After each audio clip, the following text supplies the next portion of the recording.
Hi Daniele, I'm writing to you because I want to thank you for the tips you gave me some time ago on historical stock footage. Since then, I have purchased 8mm and Super 8 films, digitized and restored them with a workflow that I created using Adobe After Effects, Adobe Premiere Pro and various plugins.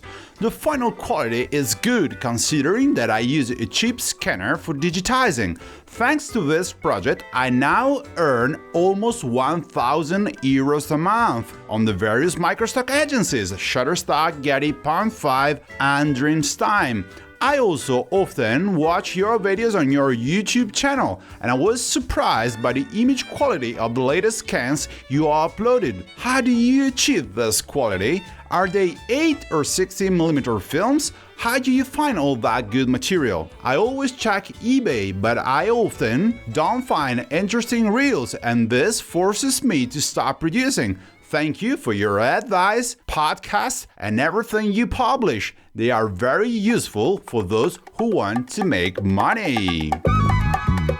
From the basement of a house in the countryside, the Microstock Guru, the godfather of stock footage, the man who can teach you how to make money selling your photos and videos online. Ladies and gentlemen, Daniele Carrer.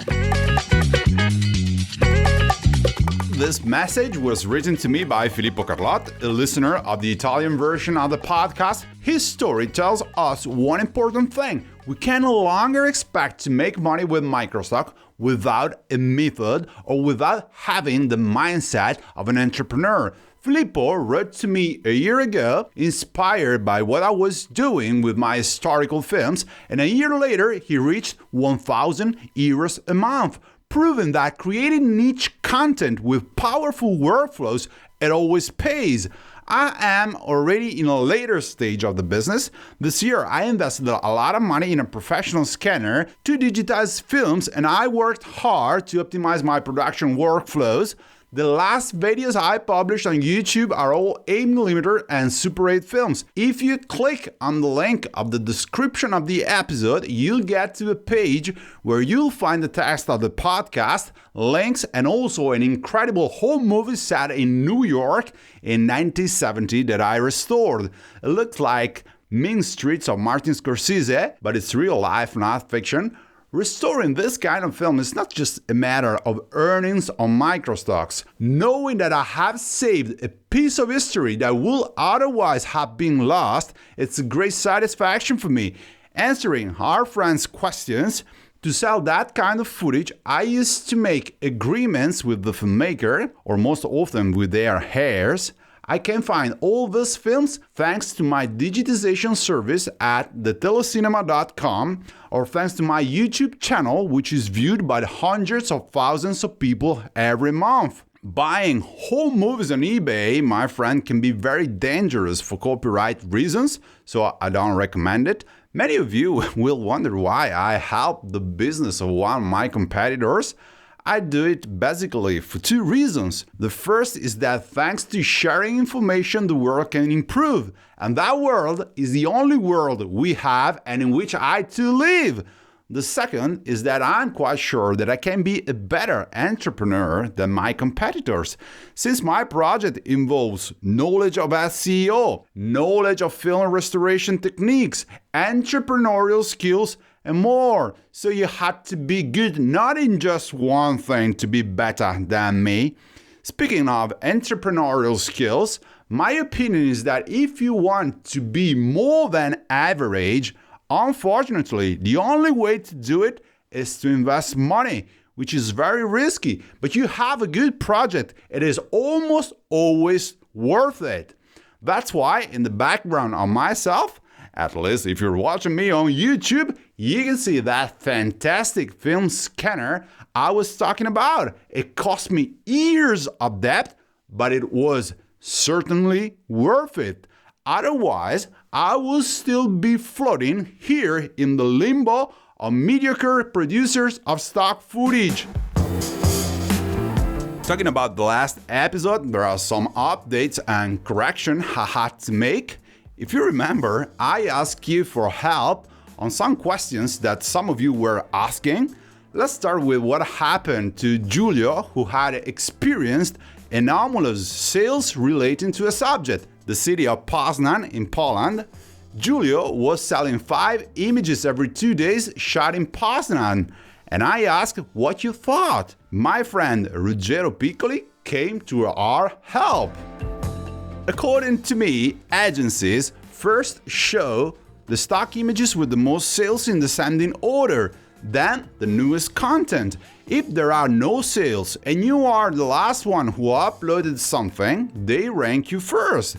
So it could be that our friend is the last one who has published photo of Poznan. Then his content begins to appear on top, and then the more you sell, the more you will sell, because you stay on top of the rankings. Or maybe he is selling the photos for generic keywords, not for the keyword Poznan. Well, Ruggero then links me to a stock image that introduces a tool that I have never mentioned in this podcast, and that could be a nice turning point for many of you in the analysis of sales and therefore in the revenues that your own images generate.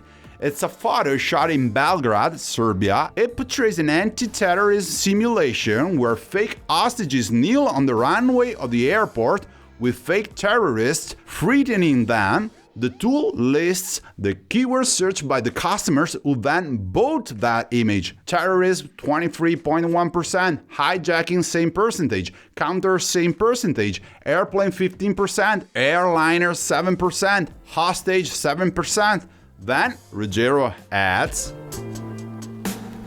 I shot it in Serbia at the military airport of Batajnica near Belgrade. It sold 14 times, but never for keywords related to the place. It always sold for generic keywords related to the situation. Speaking of elements of titles and description that do not affect sales, from the analysis of the data shown by this tool, I can say that the second sentence of the description is useless. Well, I'll be back in Daniele's shoes and I'll explain to you what the second sentence of the description of the photo in question is. It is the title as Shutterstock wants it in the case of editorial content. On it, you have to mention the date, place, and event being filmed. In this case, a specific anti-terrorism simulation. Then, again, Ruggero. Check out the Shutterstock research on the hijacking plus airplane keywords. The first result shown are photos of mine. They have also sold those with the colors of the Serbian flag painted on the plane. Perhaps no other contributors before me had thought of uploading photos of a plane with hostages and terrorists. Well, dear listeners, I know that it is much more exciting for a photographer to talk about the next mirrorless model or dreaming about the next mountain peak to portray, hoping that someone will buy it. But if you want to earn real money, such thoughts are simply useless. What you need are boring tasks, such as the study of titles and keywords that help you to rank the contents that Microstocks show to their potential customers. That's why Ruggero's message is great, for 3 reasons. The first is that now we know that Microstocks want the photos of terrorists. So flood the market with that subject and unleash your creativity to do it. And if you want to earn even more, make videos, not just photos. The second is that the editorial title of Shutterstock is useless for ranking. It only helps Shutterstock to protect itself from lawsuits in case someone claims privacy or copyright on the subjects portrayed. Ruggero got around that problem by putting it as the second sentence, and we understood that Shutterstock tolerates this trick. Third, we discovered a tool that tells us which keyword the customer who bought the photo searched for. Using it and analyzing sales, you can better understand what to produce to sell more and which keywords to use when describing photos and videos. If you make good use of all this information, you could become rich. If you don't want it, keep talking about the Shutterstock reviewers who rejected your stock images. The tool that tells you which keyword the buyer searched can be found in the Shutterstock dashboard by clicking Insights and then Top Performers. At the moment, there is only for images and not for all the keywords. Still talking about Poznan images, another contributor sent me another possible solution. I am writing to you about the anomalous sale of photos of Poznan. I have a theory. In my opinion, there is someone among his friends or relatives who wants to give him a gift, so they buy these stock images. Well, dear friend of mine, thank you for sharing your idea. In my opinion, what you say is not true because Shutterstock pays such a low percentage that the contributor will have little left of the gift. I stop here with the messages that many of you kindly send me because the big problem is another one. I misunderstood what Giulio told me. Giulio himself listened to the episode and then contacted me. I thought he was selling many images of the city of Poznan. Actually, he was selling many images to a buyer from Poznan. As many of you know, Shutterstock tells you where the buyer is registered. Giulio first contacted me to ask me why that buyer always buys his images, given that Poznan is not New York, and statistically, it is impossible that more than one person buys Giulio's photos from there. This kind of situation is still interesting anyway, as a single buyer who chooses images of subjects that are also sold by other contributors. Why? The idea I got is that this buyer should do some work related to the areas that Giulio photographed, southern Italy, and once the first ones have been purchased, Giulio's portfolio has been saved, and while the work of the buyer continues, it picks new content from there as he appreciates it. Or a second interpretation, and this can be even more useful if it were true, Shutterstock, as Google has been doing for years now, produces customized rankings depending on who does the search.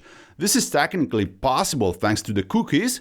Consequently, the agency is more likely to suggest images of the contributor who already sold stuff to the buyer who does the new search. It's a big maybe, but let me know if you agree with me. This is not entertainment. It is a podcast where I teach you how to make money. Succeeding is a great pleasure, but the path you need to take to put money in your pocket is very boring. It's not just a matter of the creation of stock images and stock footage. You have to go through the boring part of the job, writing titles and keywords, for example. Talking about this, Alessandro Grandini, a contributor who has written a couple of books on Microstock that you can find for sale on Amazon and who is also a customer of my stock image and footage description service, wrote to me. I carefully analyzed the CSV metadata that you and the freelancer you work with gave me, especially the title and description columns. If I have to give a rating, it is definitely a 10. All metadata are differentiated. It's full of terms that have the greatest chance of being used for the buyer's searches. Very exhaustive and fitting descriptions, and also the keywords are a lot and good. My satisfaction is total. I will say that I would not change anything. I sent 10 images related to this CSV, and the next day they have already accepted 8 of them. 2 are still pending. But good news is that has already been the first sale. I have attached the screenshot, the girl with the mask and fogged glasses. I'm also sending you a screenshot of a photo sale I had a couple of weeks ago for $130 to prove that the concept you said on your latest podcast is true. Sales aren't just 10 cents. Plus, yesterday, I sold 4 photos for $65 each. Each one is a graphic composition that portrays an eye in one half and the same eye but red in the other half. These applause are well deserved by Alessandro Grandini, my friend. If you always publish the same kind of photos, of which there are now millions of them in Microstocks, you just lose your time. If, on the other hand, you are original and the subjects you portray have a commercial value because you know how to use the tools that tell you what to produce, then you make money. Alessandro Grandini, with 4 sales in one day, has reached $260, a figure that the average contributors probably do not reach even in a year. He did so because he portrayed unpopular subjects like allergies. Well, I know it is much easier for you to go to the forums or Facebook groups and badmouth someone, but if you want to live happily, that in the microstock business means making money, the only way to succeed is to work hard, and Alessandro Grandini's message proves it. Still on the subject of the previous episode, the graphic designer and contributor of stock images created in 3D, Daniele Carrer, wrote to me regarding a request for further information that had been made by other contributors.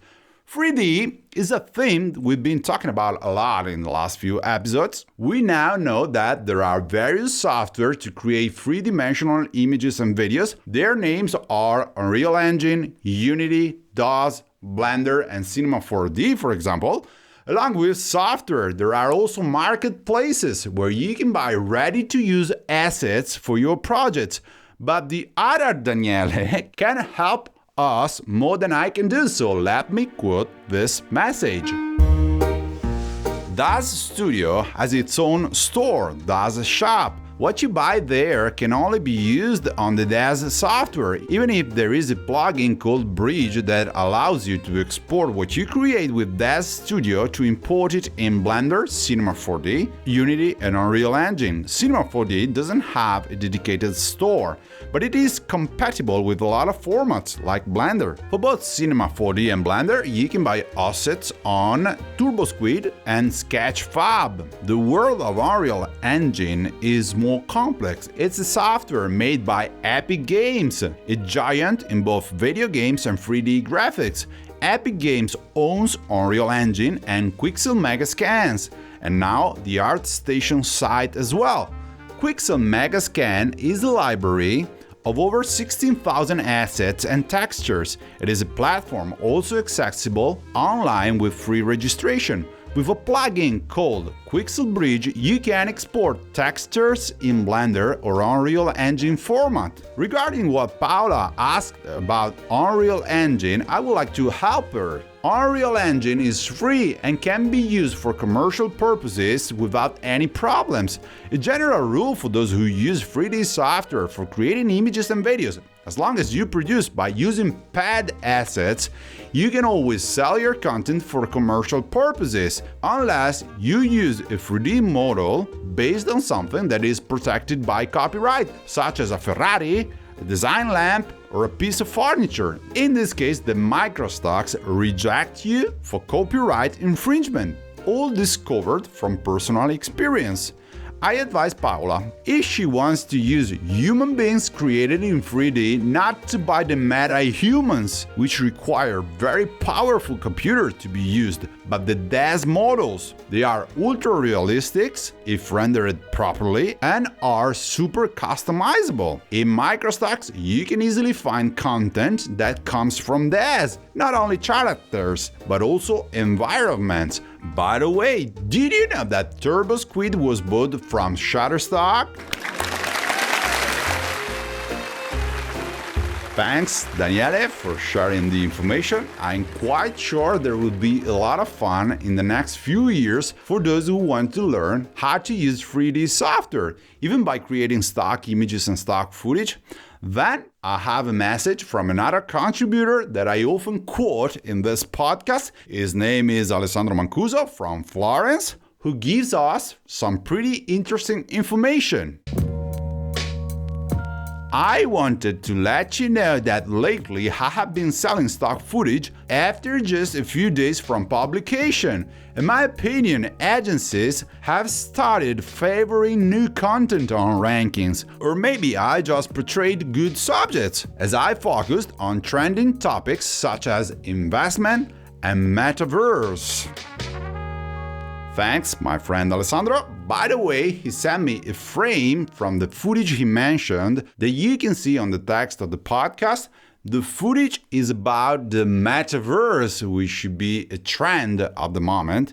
In case you want to ride it instead of photographing mountain peaks and panoramas of Paris, there is a man and a woman, which I assume are Alessandro himself and his partner, since in other messages he had told us that his stock footage is shot using his family or himself as models. They both wear what we called a headset for virtual reality. Today we should call it for the metaverse. So friends, do you want a good idea for your next stock images and stock footage? Focus on the metaverse and thank Alessandro, who shared the information with you despite creating new competitors. The second important piece of information he gave us is a trend that I too think is real. Microstocks are speeding up the ranking times of new contents that are published. How do they do this? I had to answer with a question. Do you know how an algorithm works? I'll tell you with simple words. A customer searches for a keyword. The agency has hundreds of thousands of content that contain it in the title or keywords. In what order does it show them? It creates a score with a mathematical formula such as 100 times the number of sales plus 10 times the ratio between clicks on the preview and sales minus days of publication plus total number of sales in the contributor's portfolio. Well, this is just a simple example because agencies' algorithms are secret. Changing that formula can move hundreds of millions of dollars a year. And my idea is that those factors have recently changed, favoring the speed of sales of new content. Please let me know what you think about it. And now, ladies and gentlemen, the Microstock Guru answers your questions. In your lesson on the course, where you talk about hyperlapse, you explain that you have to constantly point and follow a subject to create a good video. However, I also saw some hyperlapses filmed moving along narrow streets. Under these conditions, it is impossible to point to the same subject from the beginning to the end of the sequence. Can you help me understand what I have to do to get a smooth movement on the final video? A hyperlapse is a time-lapse in motion to shoot it in a proper way without the same reference points from the beginning to the end of the sequence of shots is a challenge that requires a lot of practice. In my opinion, in those cases, you should work with devices that have an integrated tool that detects the vibrations and the inclination of the camera and then passes the data to a software that stabilizes the sequence based on the position of the device. The GoPro 7 has something like that integrated, but it is certainly not the kind of camera that I recommend for selling content in Microstocks. Otherwise, you will have to work with a gimbal, with which you will also have the possibility to create smooth, real-time footage. Having neither the GoPro nor the gimbal, the only good practice I can recommend you is to keep the camera constantly parallel to the ground, using the indicators inside the viewfinder to do this. As a newbie, I have a doubt. Can I upload images, videos edited or created with shareware software? For example, I edit an image and export it with a watermark. Can I crop it and upload it to the Microstocks? Once I upload material to Microstock sites, can I still publish it freely on social media? Let me say, dear friend, it does not seem to me that you have the right mentality to make money, not only with Microstock. If you are 18, it is not a problem. If you are 44 as I am, then there are many problems, and I recommend that you solve those first, rather than throw yourself into the Microstock business yet. Answering your doubts, if the photo is yours and it portrays non-copyrighted subjects and does not infringe anyone's privacy, you can do whatever you want with it. Instead of cropping the image to avoid the watermark, you should seriously consider purchasing that software, since with stock images you should make a profit.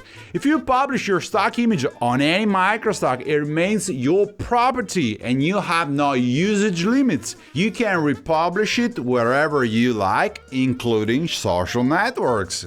My old photography teacher was an iStock exclusive, and he wanted me as an iStock exclusive too. iStock is now dead, so I am of the idea to keep using 5 to 10 agencies. Do you think I am right? Yes, I think you're right. I recommend you Stock Submitter and Microstock Plus, which allow you to upload to 30 agencies with little effort and low costs without having to write titles and descriptions every time. That's the best strategy. Don't listen to your old teacher, because not all the guys who know about photography also know about Microstock. Actually, in my book, Selling Photos and Videos Online, I explain how, starting from the subscription to Stock Submitter and Microstock Plus, you can scale your business and increase your earnings exponentially. The time for the answers has run out. Please submit your questions about stock images and stock footage on Microstockguru.com contact page. Talking about Microstock Plus and iStockphoto, some of you told me that the old API key no longer works. The API keys are codes that allow two platforms, like Microstock Plus and iStockphoto, to communicate. iStockphoto didn't have an official one, but a friend of mine had found one that worked until yesterday. Now that it has stopped working, I found a new one and I gladly share it. You can find it on the text of the podcast on Microstockguru.com. To use it, you must first deactivate iStockphoto on Microstock Plus and then insert the new code. Finally, guys, sorry for my voice, I would like to talk about the world of photography and digital video, but not concerning the Microstock business. I received a very interesting question from one of the listeners, and I would like to share it with you, because if you want to monetize your passion not only by selling stock images and stock footage, what I'm about to say can be helpful. I am entering the world of video production, as I need to shoot several videos on my wife, who is a violinist. My budget is limited. A record label has posted the video of her shot by a professional on their YouTube channel. Can the same video be uploaded to the violinist's YouTube channel, perhaps in a lower resolution? Does the YouTube algorithm risk banning one of the two videos? Or by having different codecs, we do not run this risk? Dear friend, I see you're not an expert. The algorithm is a mathematical formula that orders the billions of videos posted on YouTube when someone does a search, just like it happens on Microstocks. What is likely to give you problem is something else, software, which, thank goodness, YouTube itself is using more and more frequently. I say thank goodness because when they activated that software on my channel, I discovered that more than 100 YouTubers published the videos that I owned without permission.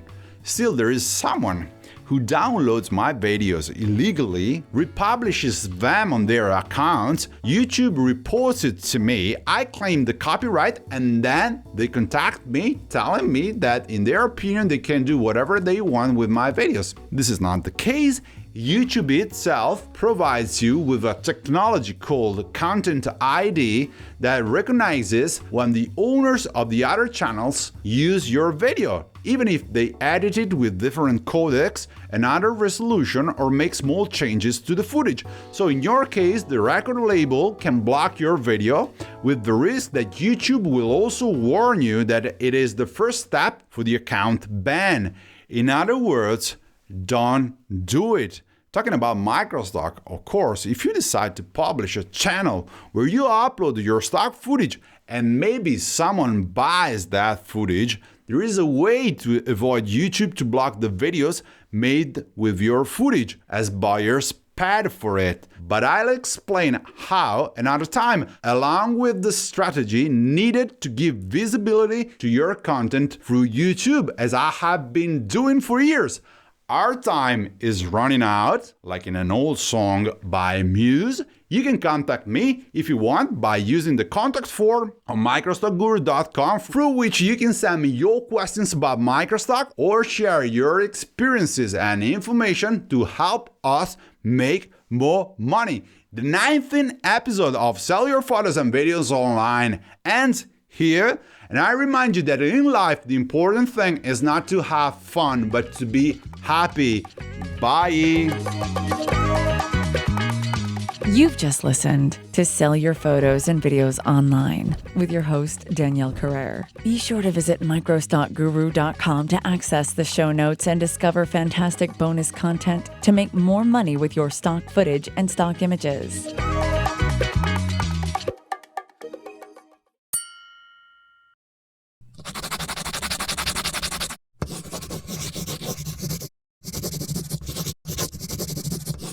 Microstockguru.com